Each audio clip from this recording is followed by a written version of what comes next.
Langit sore di Sukodadi memerah seperti bara yang menahan letupan. Di tengah suasana itu, seorang pemuda berjaket lusuh turun dari bus antar kota yang berdebam pelan di tepi jalan.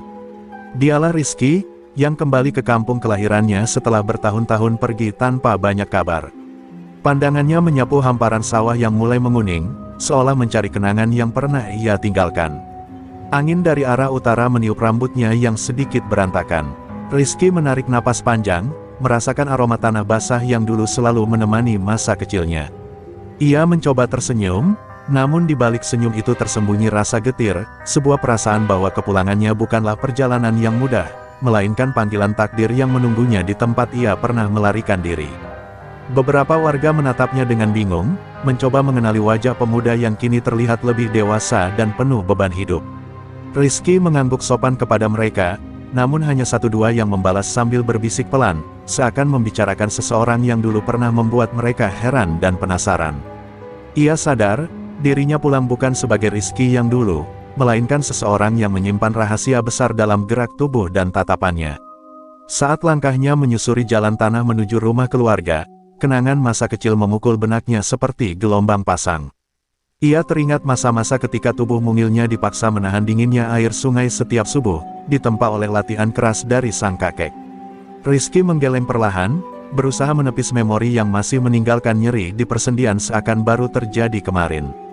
Rumah tua beratap genteng akhirnya terlihat di kejauhan. Cat dindingnya mulai memudar, dan pagar kayunya terlihat rapuh.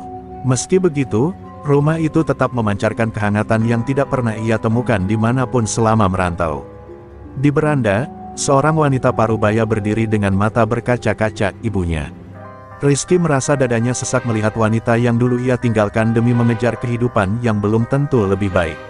Ibunya memeluknya erat, lama, seolah takut Rizky akan menghilang lagi. Pelukan itu membuat Rizky sadar bahwa betapapun panjang perjalanannya, pelabuhan hatinya selalu ada di desa kecil ini. Tak satu kata pun keluar dari mulut mereka, hanya suara angin yang menyelinap di antara daun jati, seakan ikut menyaksikan pertemuan hangat setelah sekian lama. Namun kehangatan itu tak berlangsung lama. Begitu masuk ke dalam rumah, Rizky melihat sebuah foto kakeknya tergantung di dinding, diselimuti debu tipis. Foto itu seolah menatapnya dengan mata tajam penuh tuntutan. Di saat itulah Rizky kembali merasakan beratnya warisan yang ia pikul, warisan yang menjadi alasan ia pulang, dan mungkin alasan ia harus kembali mempertaruhkan hidupnya. Di luar sana, langit mulai gelap. Dari kejauhan terdengar suara bising terminal, suara yang akan menyeret Rizky kembali ke arus masalah yang tak pernah ia minta. Ia belum tahu, namun takdirnya sebagai pewaris kungfu naga Lamongan baru saja dimulai kembali. Malam itu, setelah selesai makan bersama ibunya, Rizky duduk sendirian di beranda yang diterangi cahaya lampu minyak. Angin malam Lamongan menerpa kulitnya, membawa aroma sungai yang dulu menjadi tempat latihannya. Ia menatap langit gelap, dan perlahan bayangan masa lalu mulai muncul seperti potongan film yang tak pernah ia lupakan, masa ketika seorang lelaki tua dengan rambut putih dan sorot mata tajam membentuk dirinya menjadi seseorang yang berbeda dari anak-anak lain. Kakeknya, Mbah Suro, bukan sosok yang mudah didekati. Dalam kesehariannya, ia tampak seperti petani biasa. Namun saat malam turun, ia menjelma menjadi guru keras yang tak mengenal kata istirahat. Mbah Suro adalah pewaris silat naga Lamongan, sebuah aliran kuno yang memadukan keluasan kungfu Tiongkok dengan dasar-dasar silat pesisir. Aliran itu konon digunakan leluhurnya untuk melawan perampok dan penjajah di masa lampau. Rizky kecil dulu tak pernah benar-benar mengerti betapa istimewanya warisan tersebut. Yang ia tahu, setiap subuh ia harus menahan dinginnya air sungai yang hampir membekukan tulangnya, sementara kakeknya berdiri di tepi sungai sambil berkata, "Tubuh kuat bukan apa-apa tanpa hati yang kuat, nduk." Rizky menggerutu, menganggap latihan itu sebagai hukuman, bukan kehormatan. Namun latihan demi latihan akhirnya membentuknya menjadi pemuda yang memiliki kepekaan gerak luar biasa. Ia belajar jurus pukulan ular, yang mengandalkan kecepatan pergelangan tangan, langkah ikan, yang membuat kaki bergerak seolah meluncur di tanah licin, hingga tendangan ombak, jurus khas pesisir yang memanfaatkan tenaga pinggul dan momentum tubuh untuk menghasilkan pukulan angin yang mematikan. Di antara semua itu, hanya satu jurus yang belum pernah ia kuasai sepenuhnya, naga bangkit, jurus pamungkas yang hanya diajarkan jika murid dinilai layak. Ingatan itu membuat Rizky menggenggam lututnya dengan erat.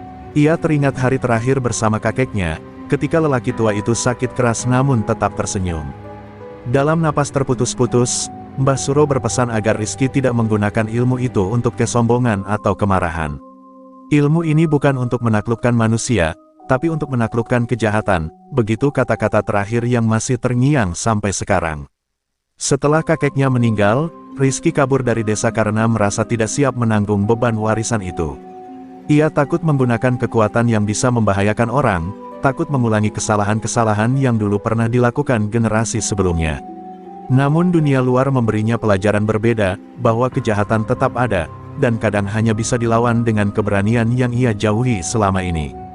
Kini, setelah kembali ke rumah, ia kembali merasakan beban itu di pundaknya. Setiap jurus, setiap pukulan, setiap napas dalam latihan lama, semua seakan mencuat dari ingatan dan memanggilnya. Kakeknya mungkin telah tiada, tapi warisan itu masih hidup dalam setiap gerakan tubuh Rizky yang tak bisa ia hilangkan meski sejauh apapun ia melarikan diri. Rizky memejamkan mata. Dalam kesunyian, ia seperti mendengar suara kakeknya membisikkan satu pesan terakhir, saat bahaya menghampiri rakyat kecil, engkau tak boleh diam. Rizky membuka matanya perlahan, menyadari bahwa mungkin inilah alasan ia dituntun pulang, karena warisan itu belum selesai ditunaikan. Terminal Lamongan sore itu tampak ramai, tapi ada sesuatu yang terasa janggal di atmosfernya. Suara klakson bas, teriakan kondektur, dan hiruk-pikuk penumpang seolah berbaur dengan ketegangan yang tak kasat mata. Para sopir terlihat bekerja dengan tergesa-gesa, seakan ingin menyelesaikan satu perjalanan lagi sebelum sesuatu yang mereka takuti datang. Udara terasa lebih berat daripada biasanya, seperti ada ancaman yang mengintai di balik keramaian. Di sudut terminal, beberapa sopir bas berkumpul sambil berbincang lirih, wajah mereka penuh kecemasan. Mereka menatap ke arah kios kosong yang biasanya dijaga dua preman bayaran. Kios itu kini menjadi tempat nongkrong seseorang yang namanya begitu ditakuti, Jali Botak. Preman bertubuh besar dengan kepala licin mengkilap itu dikenal sebagai raja kecil di terminal. Setiap hari ia memalak sopir bas, meminta uang keamanan, yang sebenarnya hanya alasan untuk menindas. Siapapun yang berani menolak, apalagi membantah, pasti akan menerima bogem mentah tanpa ampun. Sopir tua bernama Pak Warto pernah mencoba menolak, namun Jali Botak menyeretnya ke belakang warung dan memukulinya sampai tak mampu mengemudi selama beberapa hari. Sejak saat itu, tak ada lagi yang berani melawan. Semua tahu bahwa terminal bukan hanya tempat transit, tapi juga wilayah kekuasaan pria kejam itu. Jali Botak melangkah dengan gaya congkak di antara deretan bas, diikuti beberapa anak buahnya yang tak kalah ganas. Ia menyeruput rokok sambil memandang satu persatu sopir seperti sedang memilih mangsa. Para sopir spontan berpaling, berpura-pura sibuk memeriksa mesin atau mencatat jadwal, agar tak menarik perhatian. Namun tetap saja, ketakutan mereka sangat terlihat, bahkan oleh siapapun yang baru pertama kali datang ke terminal itu. Ketegangan semakin menjadi-jadi ketika Jali Botak mulai memukul-mukul pintu sebuah bas dengan tangan besarnya. "Mana sopirnya?" teriaknya, suaranya menggema menembus kebisingan terminal. Anehnya, tak satu pun petugas atau pedagang berani mendekat. Semua memilih sibuk sendiri, menatap dari kejauhan sambil menahan napas. Ini bukan pertama kalinya Jali mencari gara-gara, tapi hari ini ia tampak lebih ganas dari biasanya. Seorang sopir muda akhirnya muncul, wajahnya pucat. Tangannya gemetar saat menyerahkan beberapa lembar uang. Namun Jali hanya menatapnya sinis, seolah jumlah itu tidak cukup. Dengan gerakan cepat, ia menamparkan sopir itu hingga terjatuh. Para sopir lain hanya bisa menunduk, tak sanggup menolong karena takut menjadi korban selanjutnya. Terminal seketika berubah menjadi panggung kekerasan yang tak ada yang berani menghentikan. Sementara itu, kabar tentang kekejaman Jali Botak perlahan menyebar ke luar terminal. Para pedagang kecil, calo, bahkan tukang parkir mulai resah. Mereka tahu jika tidak ada yang bisa menandingi preman itu, maka terminal akan selamanya berada dalam genggamannya. Dan jika itu terjadi, semua orang yang menggantungkan hidup di sana hanya tinggal menunggu kehancuran nasib mereka. Di antara semua kegelisahan itu, tak ada yang menyadari bahwa seseorang baru saja menginjakkan kaki di terminal, seseorang yang tidak mereka kenal, namun akan mengubah nasib tempat itu. Kaki Rizky mengayun perlahan menapakkan diri di lantai terminal, tanpa ia tahu bahwa tempat ini menjadi panggung dari takdir yang sedang menunggunya. Pertemuan antara pewaris silat naga Lamongan dan tiran terminal Lamongan tinggal menunggu waktu.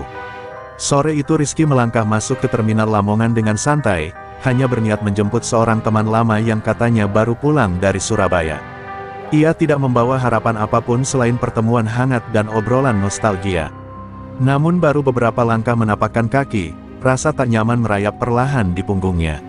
Suasana terminal terasa berbeda, lebih tegang, lebih gelap meski matahari masih setengah tinggi. Rizky berhenti sebentar, matanya menelusuri keramaian terminal. Di antara deretan bus yang berbaris, ia melihat beberapa sopir menunduk, menahan napas akan menunggu sesuatu. Suara gaduh mulai terdengar dari arah kios tengah, membuat Rizky tersentak. Firasat lamanya muncul, insting yang dilatih bertahun-tahun oleh sang kakek saat bahaya mengintai. Otomatis, langkahnya berubah lebih hati-hati. Dari celah antara dua bus besar, Rizky melihat seorang sopir tua, bahkan lebih tua dari yang pernah ia lihat di terminal itu, didorong hingga hampir jatuh oleh seorang lelaki botak bertubuh besar. Tangan sang sopir gemetar saat mencoba menyerahkan uang lusuh beberapa lembar. Namun jali botak hanya menatapnya dengan mata melebar, seperti predator yang menemukan mangsa lemah. Ia meraih keras sopir itu dan mengangkatnya dengan satu tangan, membuat napas pria tua itu tersengal. Rizky merasakan dadanya panas melihat ketidakadilan itu. Refleks, lututnya menekuk sedikit, tubuhnya secara naluri bersiap mengambil sikap. Ia hampir saja melangkah maju, hampir saja menghempaskan tangan besar jali botak dan melindungi sopir itu seperti yang dulu diajarkan kakeknya, bahwa orang lemah tak boleh dibiarkan sendirian. Namun Rizky mengerem dirinya. Ia mengingat pesan ibunya, pesan yang baru ia dengar tadi malam, "Kita baru saja tenang, nak. Jangan buru-buru mencari masalah." Ia menarik napas panjang, mencoba menenangkan diri. Keinginan untuk campur tangan membara seperti api di dadanya, tapi akalnya tahu bahwa satu gerakan saja bisa memicu keributan besar. Terminal ini dipenuhi anak buah jali botak. Jika ia bertindak gegabah, bukan hanya sopir tua itu yang terlibat bahaya, tapi para penumpang, pedagang, bahkan ibunya di rumah bisa terancam jika jali mencari balas. Di sisi lain, sopir tua itu mendadak terlempar ke tanah oleh dorongan kasar jali botak. Beberapa orang menoleh, tapi tak seorang pun berani maju. Rizky menggertakkan gigi, jemarinya mengepal hingga buku-buku jarinya memutih. Ia hanya bisa menatap dengan tatapan yang semakin kelam, menyaksikan kekejaman yang begitu terang-terangan namun dibiarkan tanpa perlawanan. Jali botak kemudian memungut uang dari tanah dan berjalan pergi sambil tertawa penuh kemenangan. Suara tawanya menggema seperti pukulan keras di telinga Rizky. Sopir tua itu merangkak bangkit dengan susah payah, sementara para sopir lain buru-buru membantu dengan wajah sedih penuh ketidakberdayaan. Rizky berdiri diam, tapi dalam diam itu ada badai yang mulai tumbuh perlahan. Ketika jali botak menjauh, Rizky akhirnya melangkah maju dan membantu sopir tua itu berdiri. "Sampeyan tidak apa-apa, Pak." Suaranya tenang meski hatinya bergejolak. Sopir itu hanya mengangguk lemah, matanya berkaca-kaca menahan rasa malu dan sakit. Rizky sadar satu hal, sebesar apapun ia menahan diri, kehadirannya di terminal hari itu bukan kebetulan. Pertemuan tak terduga ini hanyalah awal dari sesuatu yang lebih besar, sebuah badai yang tak bisa ia hindari lebih lama lagi. Sejak kejadian sore itu, nama Rizky perlahan mulai berembus di antara para sopir bus, seperti angin yang membawa harapan kecil di tengah rasa takut yang menahun. Para sopir membicarakan pemuda asing yang membantu sopir tua tanpa ragu, meski tanpa melakukan perlawanan terbuka. Ada yang kagum karena keberaniannya, ada pula yang merasa lega karena setidaknya ada seseorang yang berani mendekati korban saat semua orang menjauh. Bagi mereka, itu sudah lebih dari cukup. Di warung kopi depan terminal, para sopir berkumpul saat malam tiba, menyeruput kopi pahit sambil membicarakan Rizky. "Pemuda itu beda, matanya tajam, tapi adem," ujar salah satu sopir. Yang lain mengangguk, mengatakan bahwa gerakan Rizky saat mendekati sopir tua terlihat seperti seseorang yang terlatih. Bisikan-bisikan itu berubah menjadi rumor, dan rumor berubah menjadi cerita yang semakin menarik dari mulut ke mulut. Namun, seperti halnya angin yang membawa kabar baik, ia juga membawa kabar buruk ke telinga yang salah. Beberapa anak buah jali botak yang sedang meronda mendengar pembicaraan itu. Mereka berkerut kening, saling bertatapan dengan rasa tidak nyaman. "Ada yang berani hero-heroan di wilayah kita," gumam salah satu dari mereka. Perasaan terusik itu membuat mereka naik darah, dan kabar itu pun mereka bawa dengan tergesa-gesa kepada bos mereka. Jali botak, yang saat itu sedang duduk di bangku kayu sambil menghitung uang hasil palakan hari itu, mengangkat alis ketika mendengar laporan tersebut. Wajahnya yang sudah keras semakin menegang. "Pemuda, bantu sopir tua, tapi nggak takut sama aku?" Ia menyeringai, namun bukan senyuman ramah, melainkan senyum yang dipenuhi amarah tertahan. Baginya, keberanian seseorang di terminal tanpa izin darinya adalah sebuah penghinaan. Ia menepuk meja keras, membuat anak buahnya terkejut. "Cari dia, aku mau tahu siapa bocah kurang ajar itu." Suaranya rendah namun mengancam. Dalam pandangan Jali botak, terminal adalah kerajaannya, dan setiap gerakan orang lain harus melewati restunya. Ada pemuda yang berani mendobrak ketenangan palsu yang ia ciptakan. Itu sesuatu yang tidak bisa ia biarkan begitu saja. Sementara itu, Rizky tidak tahu bahwa namanya sedang menjadi topik hangat, dan bukan hanya dalam arti positif. Ia hanya duduk di bangku terminal menunggu temannya yang tak kunjung datang, sambil memandang para sopir yang saling mengawasinya dari kejauhan. Beberapa dari mereka memberikan anggukan kecil sebagai tanda terima kasih. Rizky membalasnya dengan senyum tipis, meski pikirannya masih kacau oleh kejadian sebelumnya. Dalam hati kecilnya, Rizky sebenarnya tidak ingin menonjol. Ia hanya melakukan apa yang ia anggap benar. Namun semakin banyak sopir yang menatapnya seperti sosok penyelamat, semakin risih ia merasa. Ia tidak datang untuk menjadi pahlawan. Ia hanya ingin hidup tenang, jauh dari pertikaian yang selama ini selalu mengejarnya. Tapi takdir sepertinya tidak memberi kesempatan itu.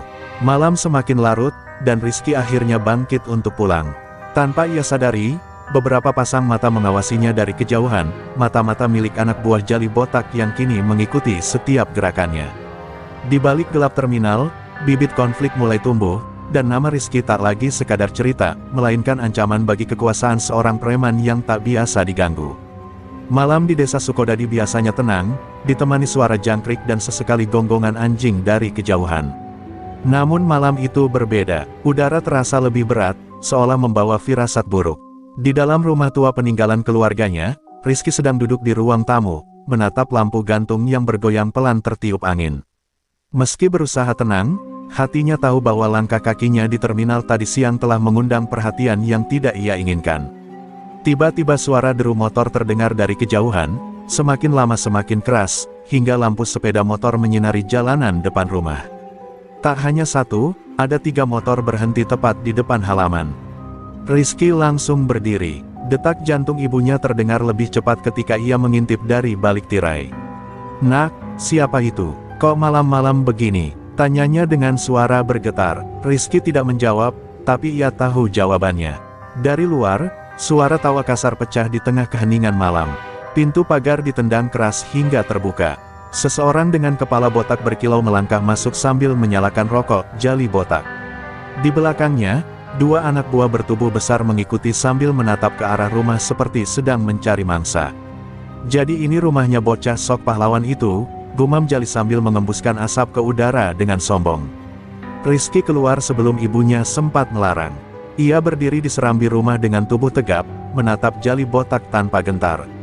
Meski penerangan hanya dari lampu teras, sorot mata Rizky terlihat tajam namun dingin. Jali tersenyum miring saat melihat pemuda itu muncul. "Oh, jadi kamu yang kemarin sok bantu-bantu sopir tua. Mau sok jadi pahlawan?" "Iya." Suaranya berat, berisi ejekan yang jelas sengaja ditujukan untuk memancing emosi. Namun Rizky tidak terpancing. Ia melangkah turun 1 langkah dari teras rumah, berdiri lebih dekat pada preman itu. "Aku cuma bantu orang yang perlu dibantu," ujarnya pelan namun tegas. "Dan aku tidak suka orang yang nginjek rakyat kecil." Kata-kata itu membuat 2 anak buah Jali saling melirik, tidak menduga pemuda itu berani berbicara begitu tenang padahal sedang dikepung. Jali botak mendekat, wajahnya hanya berjarak beberapa jengkal dari Rizky. "Ngomongmu bagus, tapi di terminal, yang paling kuat yang bicara. Kalau kamu mau hidup tenang, jangan ikut campur urusan orang dewasa." Ia menusuk dada Rizky dengan jarinya, mencoba mengintimidasi. Namun Rizky hanya berdiri diam, tidak bergeser sedikit pun, membuat Jali makin kesal. Rizky kemudian menepis tangan Jali dengan gerakan ringan, nyaris tak terlihat, namun cukup membuat si preman mundur setengah langkah. Anak buahnya refleks bersiap menyerang, Tetapi Rizky tak menunjukkan ketakutan sedikit pun. "Aku cuma bilang sekali," ucap Rizky dengan suara rendah yang membuat bulu kuduk berdiri.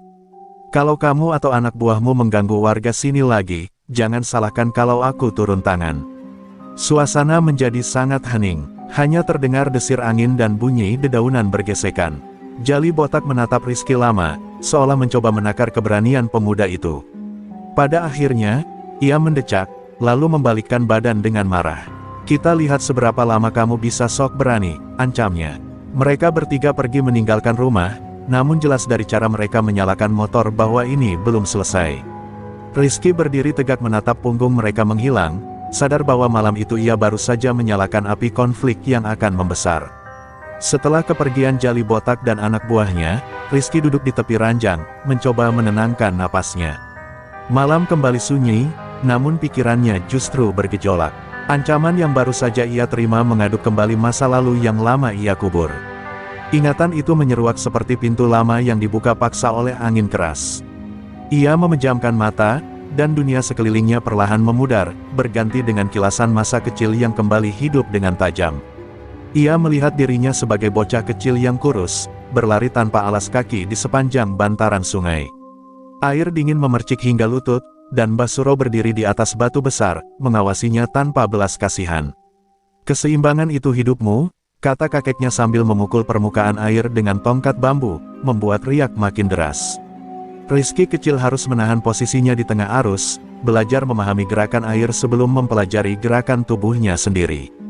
Setiap pagi, ia dipaksa memukul batang pohon pisang ratusan kali hingga telapak tangannya memerah. Itulah latihan pukulan ular, teknik yang melatih kelenturan pergelangan tangan untuk menyerang cepat dan presisi. Rasa sakitnya luar biasa, kadang membuat Rizky menangis diam-diam. Namun setiap kali ia mengeluh, Mbah Suro hanya berkata, "Tangis tidak membuat musuh berhenti menyerang. Kekuatanmu harus lahir dari keteguhan, bukan dari keluhan." Lalu datanglah latihan tendangan ombak, teknik khas pesisir yang memanfaatkan tenaga pinggul dan putaran tubuh. Untuk mempelajarinya, Rizky harus menendang setumpuk karung pasir yang digantung di pohon asem. Berkali-kali ia terpental mundur, tubuhnya terjerembab ke tanah. Tapi kakeknya tidak pernah menolong. "Bangkit sendiri, ombak tidak pernah berhenti hanya karena kamu jatuh." Rizky bangkit, berulang kali, hingga lututnya lebam dan napasnya hampir habis. Porsi terberat selalu terjadi di hutan jati saat senja. Di sana, Mbah Suro mengajarkan teknik penginderaan, mendengar daun jatuh, merasakan angin berputar, menebak arah musuh dari getaran tanah. Di balik kerasnya latihan, ada kehangatan yang tidak banyak orang lihat.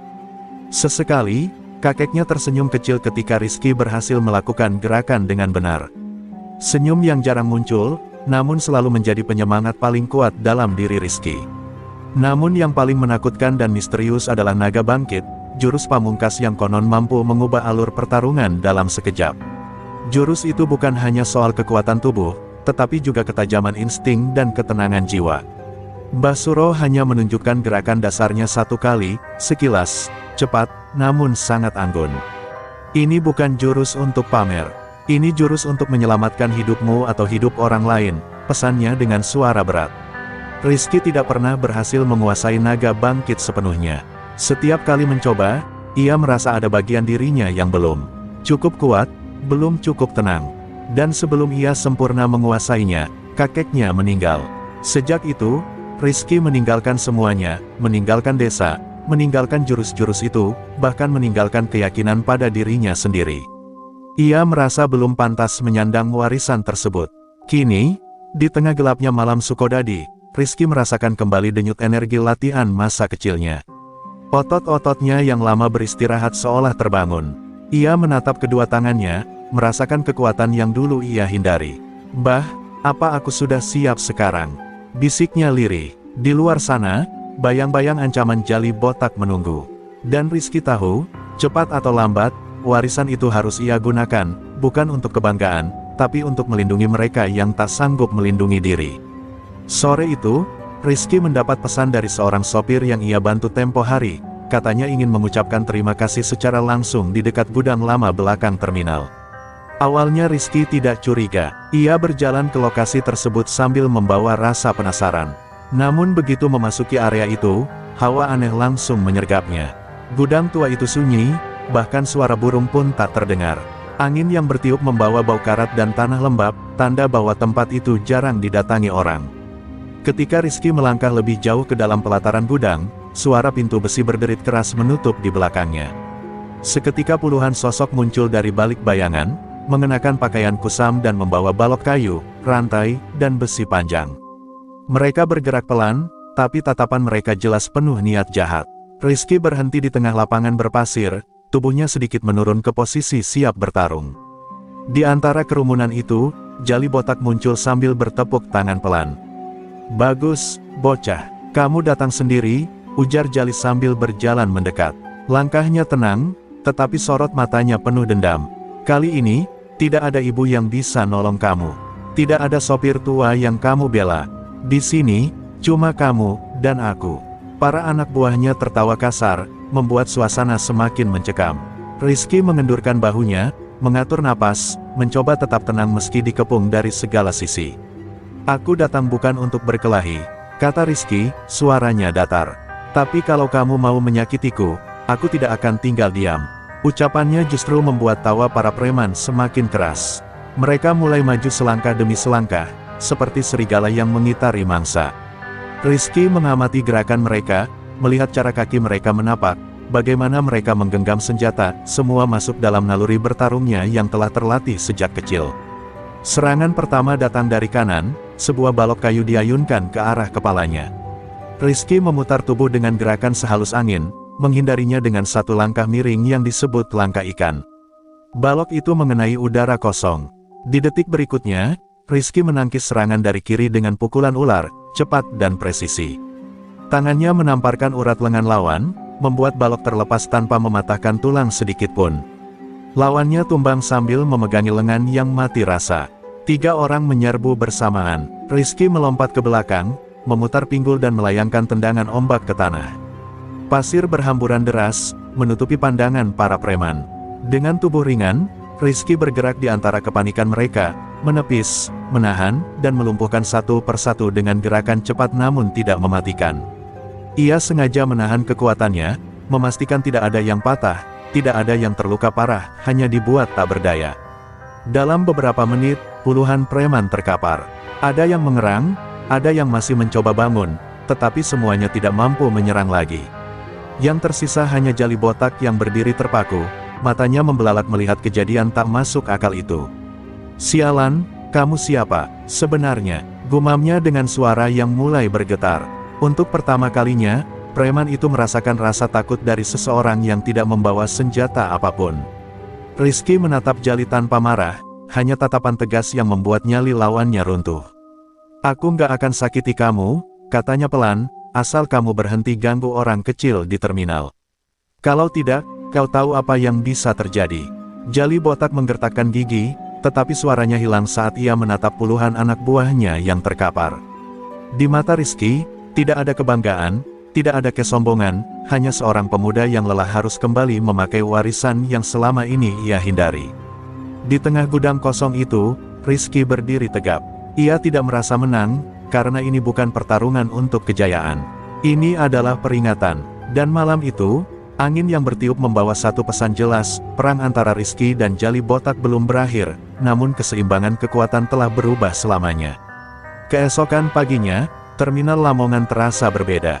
Para sopir yang biasanya menunduk ketakutan kini saling berbisik dengan wajah penuh harapan. Cerita tentang seorang pemuda yang menghadapi puluhan preman di gudang tua sudah menyebar luas, mengalir dari mulut ke mulut lebih cepat dari asap knalpot bas. Nama Rizky disebut-sebut dengan nada kagum, bahkan ada yang tak percaya kalau seorang anak muda bisa membuat Jali botak ketakutan. Di kios-kios pinggir terminal, para pedagang yang selama ini sering dipalak mulai merasakan semacam kelegaan.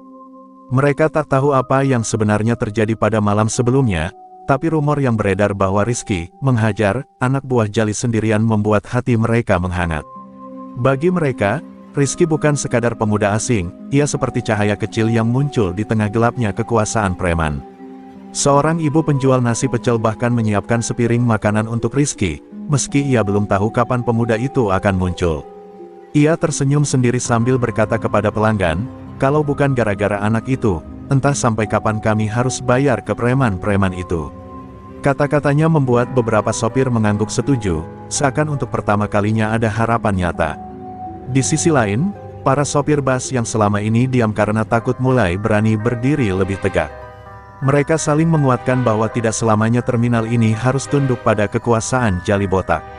Kalau Jali masih macam-macam, kita lapor Rizky saja, ucap seorang sopir tua, membuat yang lain tertawa kecil, tawa yang selama ini jarang terdengar. Namun meski banyak yang memuji, Rizky sendiri tidak merasa dirinya pahlawan. Ia lebih memilih datang ke terminal seperti biasa, seolah tidak terjadi apa-apa. Ketika beberapa sopir mendekatinya untuk mengucapkan terima kasih, Rizky hanya menunduk malu. "Saya cuma bantu sebisanya, Pak. Jangan terlalu besar-besarkan," katanya singkat. Kerendahan hatinya justru membuat orang-orang semakin menghormatinya. Meski demikian, ia tak bisa mengabaikan sejumlah tatapan yang mengikutinya. Ada rasa hormat di mata mereka, tetapi juga harapan besar, harapan yang menempel pada pundaknya tanpa ia minta. Rizky mulai merasakan bahwa setiap langkahnya kini diperhatikan, setiap gerak-geriknya ditunggu oleh mereka yang ingin terminal ini kembali aman. Ia harus berhati-hati, sebab harapan itu bisa berubah menjadi beban bila tidak ia jaga dengan baik. Sementara itu, di sudut terminal, beberapa orang diam-diam mengawasi Rizky. Mereka tidak tampak seperti sopir ataupun pedagang, pakaian mereka terlalu bersih, rambut terlalu rapi, dan gestur tubuh mereka terlalu tenang. Mereka hanya mengamati, mencatat, dan kemudian menghilang di antara kerumunan. Rizky sempat merasa ada yang janggal, namun ia mengabaikannya untuk sementara. Hari itu berakhir dengan langit Lamongan yang mulai memerah. Para sopir bekerja sedikit lebih ringan, pedagang menutup warung tanpa rasa takut, dan nama Rizky bergema pelan di setiap sudut terminal, bukan sebagai ancaman bagi preman, tetapi sebagai harapan baru bagi rakyat kecil yang selama ini terpaksa diam. Namun Rizky tahu, ketenangan seperti ini selalu berumur pendek. Dan badai berikutnya sudah pasti sedang menuju ke arahnya. Di sebuah rumah kontrakan kumuh di pinggir terminal, Jali Botak duduk dengan wajah gelap pekat seperti malam tanpa bintang. Anak buahnya yang tersisa berdiri gemetar di sudut ruangan, tak berani mengangkat kepala. Luka-luka dari kejadian di gudang masih terasa, namun rasa sakit fisik itu tak ada apa-apanya dibandingkan amarah yang membakar dada Jali. Baginya, dipermalukan di depan anak buah adalah penghinaan terburuk sepanjang hidupnya. Ia menghempaskan botol minuman ke lantai, pecahannya berhamburan seperti kemarahan yang tak lagi bisa ia kendalikan. Satu bocah, kalian kalah sama anak ingusan," teriaknya, membuat salah satu anak buahnya mundur tersandung. Namun bukan hanya kemarahan yang memenuhi wajah Jali, melainkan rasa takut yang berusaha ia sembunyikan. Ia tak pernah melihat seseorang bergerak secepat dan seefektif Rizky. Ada sesuatu yang berbeda dari pemuda itu. Tak puas dengan cerita dari anak buahnya, Jali mulai mencari tahu siapa sebenarnya pemuda yang telah mempermalukannya. Ia menyuruh orang-orangnya menyelidiki, mengumpulkan informasi dari kios, warung, hingga rumah-rumah penduduk. Semakin dalam pencarian dilakukan, semakin banyak keanehan yang terkuak. Rizky bukan sekadar pemuda biasa, ia memiliki masa lalu yang tidak dikenal orang umum. Salah satu informannya akhirnya membawa kabar penting. "Bos," katanya pemuda itu cucu dari seorang guru bela diri. Katanya dulu, aliran keluarganya ditakuti banyak preman. Suara informan itu pelan dan ragu, seakan menyampaikan sesuatu yang tabu. Jali menghampirinya perlahan, menatapnya dari jarak begitu dekat hingga informan itu nyaris tak bisa bernapas. "Apa maksudmu, ditakuti?" tanya Jali, suaranya rendah namun penuh tekanan. Informan itu menelan ludah, lalu menjelaskan bahwa kakek Rizky adalah pendekar dari aliran kuno yang pernah mengusir sindikat perampok di beberapa daerah. Konon jurus-jurusnya tidak hanya cepat, tetapi juga sangat sulit diprediksi, seperti gerakan hewan-hewan liar. Aliran itu disebut sebagian orang sebagai silat naga Lamongan, seni bela diri yang jarang dipelajari orang luar. Nama itu seperti tamparan keras bagi Jali. Ia pernah mendengar cerita-cerita tua tentang silat tersebut, dongeng yang biasanya diceritakan preman-preman lama sambil mabuk di warung remang. Namun Jali selalu menganggapnya omong kosong belaka. Kini, ketika ia sendiri melihat bagaimana Rizky mampu melumpuhkan anak buahnya tanpa berkeringat, ia menyadari bahwa legenda itu mungkin benar adanya. Kemarahan Jali berubah menjadi rasa tidak aman, dan rasa tidak aman itu berubah menjadi obsesi. Ia bertekad menggali semua informasi tentang Rizky dan aliran tersebut. Tak peduli harus membayar berapapun, ia ingin tahu kelemahan pemuda itu. Baginya, satu-satunya cara untuk mengembalikan kekuasaannya adalah dengan menghancurkan sumber ancamannya sampai ke akar-akarnya. Namun dalam diam, Jali merasakan sesuatu yang lebih dalam dari sekadar kebencian. Ia merasakan bayangan kekuatan masa lalu perlahan bangkit kembali melalui diri Rizky. Dan bagi preman seperti dirinya, berhadapan dengan warisan kuno semacam itu bukan sekadar perkara kuat atau lemah, ini adalah perkara hidup dan mati. Dan Jali tahu, kalau ia tidak bertindak cepat, bukan hanya kehormatannya yang akan hilang, tapi mungkin seluruh hidupnya. Sore menjelang malam di terminal Lamongan menjadi lebih riuh dari biasanya. Ada bisik-bisik yang tidak biasa, penuh ketegangan dan rasa penasaran. Berita menyebar cepat, Jali botak menantang Rizky untuk bertarung 1 lawan 1 di terminal malam ini. Para sopir yang sedang mengisi solar, pedagang yang menata barang, hingga para kernet yang duduk santai, semuanya membicarakan hal yang sama. Tidak ada yang tahu bagaimana kabar itu tersebar, namun dalam waktu singkat seluruh kota kecil itu sudah mengetahuinya. Di warung kopinya, seorang sopir tua menggelengkan kepala dengan wajah cemas. Ini bukan pertarungan biasa, katanya pada kawan-kawan. Kalau Rizky kalah, terminal bakal kembali dikuasai Jali. Tapi kalau Jali kalah, entah apa yang terjadi selanjutnya. Kata-katanya menggantung di udara, membuat semua orang terdiam. Mereka tahu pertarungan ini lebih dari sekadar adu otot, ini soal harga diri, soal masa depan terminal. Sementara itu, di sudut terminal, Jali botak berdiri dengan penuh percaya diri palsu. Ia mengisap rokok dalam-dalam sambil memandangi orang-orang yang menatapnya diam-diam. Meski hatinya dipenuhi ketakutan dan kejengkelan, ia tidak bisa menunjukkan kelemahan sedikitpun. Tantangan terbuka ini adalah cara terakhirnya untuk mempertahankan wibawa. Jika ia mundur, maka posisinya sebagai preman paling ditakuti akan runtuh dalam sekejap. Anak buah Jali yang masih tersisa berkeliling menyebarkan kabar, memastikan semua orang tahu bahwa malam ini akan ada penentuan di terminal.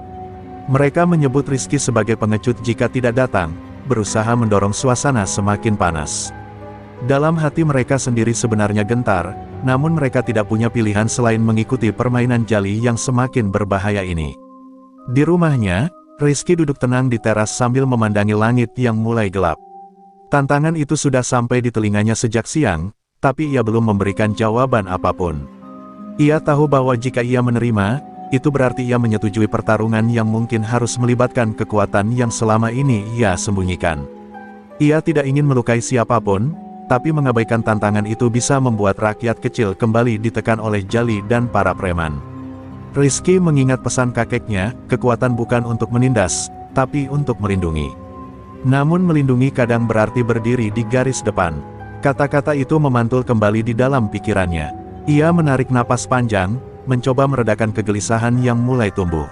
Meskipun tekadnya kuat, ia tetap manusia, dan malam ini ia menghadapi sesuatu yang tidak bisa ia hindari. Ketika matahari tenggelam sepenuhnya, Rizky mengenakan jaket hitam tipisnya dan melangkah keluar dengan langkah mantap. Orang tuanya tidak tahu apa yang akan ia hadapi, dan Rizky memilih tidak memberitahu. Di jalan menuju terminal, ia bisa merasakan hawa malam yang dingin mencengkeram kulitnya, seolah kota kecil itu ikut menahan napas menantikan apa yang akan terjadi. Terminal Lamongan malam itu dipenuhi puluhan orang yang menunggu. Lampu-lampu kendaraan menerangi area tersebut dengan cahaya kekuningan yang bergetar. Ketika Rizky tiba, kerumunan langsung terbelah seakan memberi jalan. Semua mata tertuju pada dua sosok yang berdiri berhadapan, Rizky dengan ketenangannya yang menyeramkan, dan Jali botak dengan amarah yang berusaha ia tutupi. Di tengah hiruk-pikuk desas-desus, hanya satu hal yang pasti, malam ini akan menjadi malam yang dikenang seluruh kota. Lampu-lampu terminal berkelip pelan, seolah ikut gugup menyaksikan dua sosok yang berdiri berhadapan di tengah lapangan kosong. Hembusan angin malam membawa aroma solar dan debu, menciptakan suasana yang menegangkan. Kerumunan warga, sopir, dan pedagang berdiri di kejauhan, tak berani terlalu mendekat. Mereka tahu bahwa apapun yang terjadi malam itu akan mengubah terminal Lamongan selamanya. Jali botak membuang rokok dari tangannya dan menginjaknya dengan keras. "Akhirnya kamu datang juga, bocah," katanya sambil meringkahkan leher hingga terdengar suara tulang berderak. Rizky hanya menatap tanpa menjawab. Tidak ada alasan untuk beradu mulut. Ia mengatur napasnya, merendahkan pusat berat tubuh, dan bersiap. Begitu ia mengambil posisi, beberapa sopir di pinggir terminal bisa merasakan hawa dingin merayap di kulit mereka, tanda dimulainya sesuatu yang berbahaya. Tanpa aba-aba, Jali menyerang lebih dulu. Tubuh besarnya melesat mengejutkan cepat, pukulannya menghantam udara dengan kekuatan seperti palu baja. Rizky menghindar ke samping menggunakan langkah ikan, tetapi pukulan itu tetap membuat udara bergetar. Warga yang melihat terperanjat, mereka selalu menganggap Jali hanyalah preman kuat, tapi malam itu jelas fisiknya bukan main-main. Rizky membalas serangan dengan pukulan ular, gerakan cepat dan presisi yang mengincar titik-titik lemah. Namun begitu pukulan itu mendarat di lengan Jali, pemuda itu terkejut, tubuh Jali keras seperti beton. Jali hanya menyeringai, seolah pukulan itu hanyalah gigitan semut. "Kamu pikir jurus-jurus tari-tarianmu itu cukup buat ngalahin aku?" ejeknya sambil mendorong Rizky mundur dengan satu hentakan lengan. Beberapa warga mulai panik melihat Rizky terhuyung. "Awas, nak, jangan dekat-dekat dia," teriak seorang pedagang, tapi suaranya tenggelam oleh sorakan ngeri kerumunan. Rizky mencoba kembali fokus, mengatur strategi. Jali bukan hanya kuat, ia terbiasa bertarung kasar, liar, tanpa aturan. Setiap kali Rizky mencoba mendekat, Jali memukul dengan kekuatan yang bisa meremukkan tulang siapapun yang kurang terlatih. Dalam satu kesempatan, Rizky melompat ke belakang dan menarik napas panjang. Ia mulai menggunakan gerakan yang lebih halus, lebih dalam, memadukan aliran tubuh seperti air mengalir, dasar dari silat naga Lamongan. Ketika Jali menyerang lagi, Rizky tidak menghindar secara lurus. Ia memutar tubuh seperti asap, memanfaatkan momentum Jali untuk membuat preman itu kehilangan keseimbangan. Kerumunan bersorak kecil, tak percaya Rizky masih sanggup bertahan. Namun Jali belum kalah. Dengan teriakan penuh amarah, ia mengangkat balok kayu patah yang tergeletak di tanah dan mengayunkannya seperti monster yang mengamuk. Rizky berguling ke samping, balok itu menghantam tanah dan memecahkan ubin terminal hingga retak. Warga menutup mulut dengan ngeri. Ketika debu beterbangan, kedua sosok itu kembali saling menatap. Keringat mengalir di wajah Rizky, sementara Jali tampak semakin liar, semakin berbahaya. Di tengah malam yang semakin pekat, pertarungan pun terus berlanjut. Teknik halus melawan kekuatan brutal, disiplin bertemu kebiadaban. Dan para warga terminal menonton dengan jantung berdegup keras, sadar bahwa malam ini bukan hanya pertarungan antara dua orang, tapi antara harapan dan ketakutan. Debu terminal berputar pelan di udara malam saat Jali botak kembali berdiri tegap, napasnya berat namun amarahnya semakin menjadi. Rizky, yang telah beberapa kali terhuyung, menyadari bahwa ia tak bisa terus hanya bertahan. Tubuhnya mulai terasa berat, tapi pikirannya tetap jernih. Kakeknya pernah berkata bahwa jurus pamungkas tidak digunakan untuk menang, melainkan untuk mengakhiri. Dan malam ini, Rizky tak punya pilihan lain. Jali melompat maju dengan kecepatan tak terduga, mengayunkan tinjunya yang besar ke arah kepala Rizky. Serangan itu mengarah tepat dan kuat, namun detik sebelum pukulan mendarat, Rizky memejamkan mata sejenak, menarik napas panjang, dan menurunkan pusat tubuhnya. Dunia seolah melambat, telapak kakinya merasakan getaran tanah, kulitnya merasakan arah angin, dan seluruh indranya menyatu dalam satu titik fokus. Ia memasuki keadaan yang hanya pernah ia capai saat latihan berat bersama sang kakek, keadaan di mana tubuh dan insting menyatu menjadi satu. Ketika Rizky membuka mata kembali, sorot matanya berubah. Tenang, namun tajam seperti bilah pedang. Dalam sekejap, tubuhnya bergerak. Naga bangkit, jurus yang memadukan putaran cepat, hentakan ringan, dan serangan bertubi-tubi dengan presisi mutlak, mulai mengalir dari setiap ototnya. Ia memutar tubuh ke kiri, menghindar tipis dari pukulan Jali, lalu melancarkan serangkaian serangan halus ke titik-titik vital non mematikan di dada dan lengan lawannya. Jali terpukul mundur beberapa langkah, tidak mengerti apa yang baru saja terjadi. Ia mengayunkan tinju lagi, tapi gerakannya seolah ditelan oleh pergerakan Rizky yang begitu lincah. Rizky berputar seperti pusaran angin, kadang rendah mendekati tanah, kadang tinggi menghantam udara, membentuk pola melengkung seperti bayangan naga yang tengah bangkit dari tidur panjang. Setiap serangan Rizky tidak keras, tapi akurat. Setiap sentuhan membuat otot Jali kehilangan tenaga sedikit demi sedikit. Kerumunan warga yang menonton terdiam, terpaku oleh kecepatan dan elegansi gerakan Rizky. Beberapa sopir bahkan tidak mampu menangkap jelas apa yang terjadi. Mereka hanya melihat siluet Rizky yang bergerak seperti garis cahaya, sementara Jali botak tersudut tanpa mampu melawan. Jurus itu bukan sekadar bela diri, itu adalah seni yang mengalir seperti legenda hidup di depan mata mereka. Setelah beberapa putaran mematikan itu, Rizky berhenti seketika dan memusatkan energi tubuhnya pada satu gerakan terakhir. Ia mendorong telapak tangannya ke arah dada Jali, bukan untuk menghancurkan, tetapi untuk memutus aliran tenaga preman itu secara sempurna. Tubuh Jali terangkat sedikit ke belakang sebelum jatuh berlutut, terengah-engah, matanya kosong. Tidak ada darah, tidak ada retakan tulang, hanya hancurnya keangkuhan dan lenyapnya kekuatan preman yang selama ini menindas terminal. Rizky berdiri tegap, menatap lawannya dengan rasa iba, bukan kemenangan. "Kau masih bisa hidup seperti orang normal," katanya pelan. "Kekuatanmu tidak hilang, hanya arah hidupmu yang harus berubah." Jali mencoba berdiri, namun tubuhnya melemah, bukan karena luka, melainkan karena pusat agresinya telah dihentikan, sebuah teknik yang hanya bisa dilakukan oleh pewaris aliran naga Lamongan yang sejati. Terminal menjadi hening, tidak ada sorakan kemenangan, hanya keheningan yang dipenuhi kekaguman dan rasa lega. Warga menyadari bahwa malam itu bukan hanya pertempuran yang berakhir, tapi sebuah era tirani. Dan Rizky, dengan jurus naga bangkit, telah mengembalikan harapan mereka. Pagi setelah duel itu, terminal Lamongan terasa seperti tempat yang berbeda. Tak ada lagi tatapan cemas atau langkah tergesa-gesa menghindari preman. Para sopir bus mulai bekerja seperti biasa, namun dengan senyum yang lebih lepas. Suara obrolan santai terdengar di mana-mana, menyeratkan beban yang selama ini menekan akhirnya telah terangkat. Di bawah langit yang cerah, terminal itu seperti mendapatkan kehidupan baru. Para pedagang kaki lima membuka lapak lebih pagi dari biasanya. Mereka tidak lagi memandang sekeliling dengan was-was, memastikan tidak ada anak buah Jali yang datang memungut uang keamanan.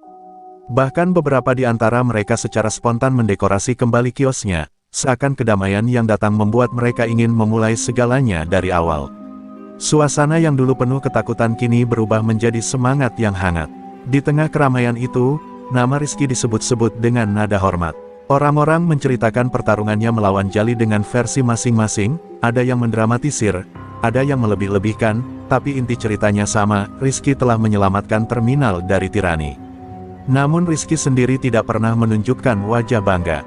Ia datang seperti biasa, membantu sopir memindahkan barang, menolong pedagang yang kerepotan, atau sekadar duduk minum teh hangat di warung.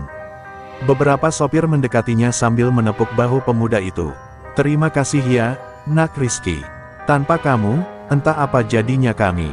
Rizky hanya tersenyum kecil. Ia merasa senang melihat perubahan itu, tapi ia tidak ingin dianggap sebagai pahlawan besar. Baginya, melindungi orang lemah adalah hal yang wajar, bukan sesuatu yang patut dieluk-elukan. Namun meski ia mencoba bersikap biasa, rasa hormat orang-orang kepadanya tak bisa dibendung. Di sisi lain, Jali botak tak lagi terlihat di terminal. Setelah malam itu, beberapa warga melihatnya meninggalkan kota dengan langkah limbung, tanpa dendam, tanpa ancaman. Seolah ia telah kehilangan alasan untuk kembali. Rizky tahu bahwa ia tidak menghancurkan hidup Jali, ia hanya menghentikan jalannya sebagai penindas. Apa yang dilakukan Jali selanjutnya adalah pilihannya sendiri. Hari-hari berikutnya berjalan dengan damai. Setiap malam, sopir dan kernet yang baru pulang dari perjalanan panjang bisa beristirahat tanpa dihantui rasa takut. Para pedagang bisa berjualan hingga larut malam tanpa khawatir ada yang tiba-tiba datang meminta setoran. Lampu-lampu terminal bercahaya hangat, memberi kesan tempat yang aman, bukan lagi wilayah preman yang menakutkan. Tanpa status resmi apapun, Rizky secara perlahan menjadi penjaga senyap terminal itu. Ia tidak memakai seragam, tidak memegang jabatan, tidak meminta balasan. Namun orang-orang tahu, selama Rizky ada, terminal tidak akan kembali dipenuhi ketakutan. Bahkan para anak muda mulai menjadikannya panutan, melihat keberaniannya sebagai teladan. Di antara semua perubahan itu, Rizky hanya berharap satu hal, agar kedamaian yang telah tercipta bisa bertahan lama. Karena bagi Rizky, kemenangan bukan pada pertarungan yang ia menangkan, tetapi pada wajah-wajah lega yang ia lihat setiap hari, wajah yang akhirnya bisa hidup tanpa bayang-bayang premanisme. Beberapa bulan setelah kedamaian kembali menyelimuti terminal Lamongan, Rizky mulai merasakan ada yang kurang dalam rutinitasnya. Bukan keributan atau ketegangan yang ia cari, melainkan sesuatu yang lebih dalam, sebuah panggilan dari masa lalu, dari suara kakeknya yang seolah berbisik dalam ingatan, ilmu tidak boleh mati di satu tangan saja. Kata-kata itu semakin sering muncul ketika ia melihat anak-anak bermain di pinggir jalan, penuh semangat namun tanpa arah yang jelas. Akhirnya, Rizky memutuskan membuka sebuah tempat latihan kecil di dekat tepi sungai, lokasi yang dulu sering ia gunakan untuk berlatih saat kecil. Tempat itu sederhana, hanya area tanah yang diratakan, beberapa batang bambu sebagai tiang, dan atap seng bekas yang melindungi dari panas terik. Meski tampak sederhana, tempat itu memancarkan aura hangat, seperti rumah bagi jiwa-jiwa muda yang ingin mencari tujuan. Ketika kabar tersebar bahwa Rizky membuka tempat latihan bela diri, banyak anak dan remaja datang dengan rasa penasaran. Ada yang ingin belajar melindungi diri, ada yang ingin menjadi kuat, dan ada pula yang sekadar mencari bimbingan. Rizky menerima mereka tanpa tebang pilih. Di sini, kita belajar bukan untuk jadi preman, katanya pada hari pertama latihan. Tapi untuk menjaga diri, menjaga keluarga, dan menjaga orang yang tidak bisa menjaga dirinya. Dalam waktu singkat, tempat latihan itu menjadi pusat kegiatan baru di kota kecil itu. Para orang tua merasa tenang melihat anak-anak mereka belajar disiplin dan menghormati satu sama lain. Setiap sore, suara hentakan kaki dan teriakan semangat menggema di udara, membuat suasana desa terasa hidup. Rizky mengajarkan bukan hanya gerakan, tetapi filosofi di baliknya. Ia membagikan teknik tendangan ombak, pukulan ular, dan dasar-dasar silat naga Lamongan dengan penuh kesabaran. Meskipun menguasai jurus pamungkas naga bangkit, Rizky tidak pernah mengajarkan teknik itu sembarangan. Baginya, ilmu tersebut bukan hanya soal kekuatan, melainkan amanah. Hanya mereka yang benar-benar memahami tanggung jawab, keikhlasan, dan hati yang bersih yang suatu hari layak mempelajarinya. Rizky sering mengatakan bahwa kekuatan sejati bukan ada pada tangan atau kaki, tetapi pada bagaimana seseorang memperlakukan sesama. Terminal Lamongan pun semakin aman dan nyaman. Para sopir sering mampir melihat latihan anak-anak, berkomentar bangga bahwa Rizky bukan hanya penjaga terminal, tetapi pembentuk generasi yang lebih kuat dan lebih baik. Anak-anak ini nanti yang bakal jaga kita.